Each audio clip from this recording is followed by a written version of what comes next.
ایک شخص سے گرو کے پاس گیا اور کہا کہ گرو جی میرے گھر میں ہم میاں بیوی کا بہت جھگڑا ہوتا رہتا ہے، کوئی ایسا طریقہ بتائیں کہ ہمارے حالات ٹھیک ہو جائیں۔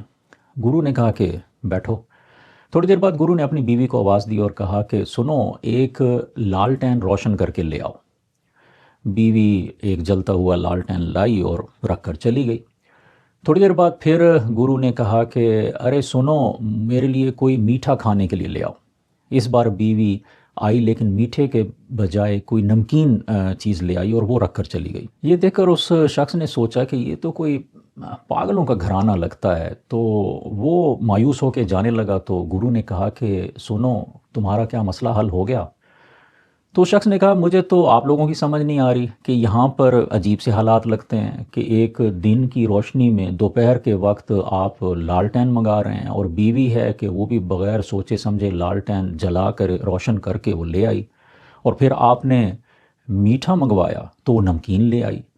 تو جب آپ کے اپنے حالات ایسے ہیں تو آپ میرے حالات کیسے ٹھیک کرنے کا مشورہ دیں گے؟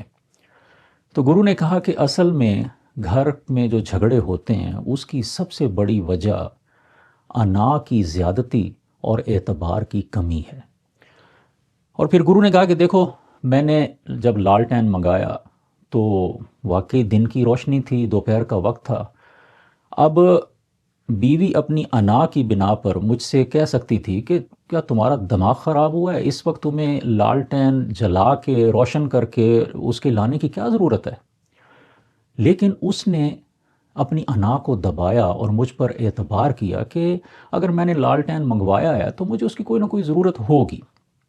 اسی طرح جب میں نے اسے میٹھا لانے کے لیے کہا تو وہ نمکین لے آئی۔ اب میری انا یہ کہہ سکتی تھی کہ بھئی میں نے میٹھا مانگا ہے تو تم نمکین کیوں لائی ہو؟ لیکن میں نے اپنی انا کو دبا کر اس پر اعتبار کیا کہ شاید اس وقت گھر میں یہی چیز اویلیبل ہوگی، اگر میٹھا ہوتا تو وہ لے آتی۔ تو اس نے جو تھا اور جو بہتر سمجھا میرے لیے اس موقع پر وہ لے آئی۔ تو یہی مسئلہ ہے کہ ہم نے اپنے گھر کے جھگڑوں کو اگر بڑھائے رکھنا ہے تو پھر اپنی انا پر ڈٹے رہنا ہوگا، اور اعتبار وہ جس حال میں بھی ہے بس ویسے ہی رہنے دیں۔ لیکن اگر ہم نے اپنے گھر کے جھگڑوں کو ختم کرنا ہے تو پھر ہم نے اپنی انا کو تھوڑا سا نیچے لانا ہوگا اور اعتبار کو بڑھانا ہوگا، اور یہی واحد حل ہے کہ جو گھروں کے جھگڑوں کو ختم کر سکتا ہے۔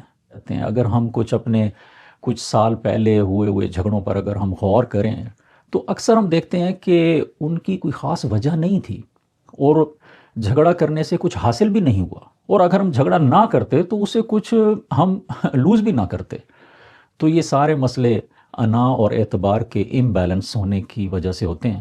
تو اگر ہم ان کو بیلنس کرنا سیکھ لیں تو ہمارے گھروں کے جھگڑے اگر بالکل ختم نہیں ہوں گے تو کم از کم بہت کم ہو سکتے ہیں۔ مجھے اپنی دعا میں یاد رکھیں۔ السلام علیکم۔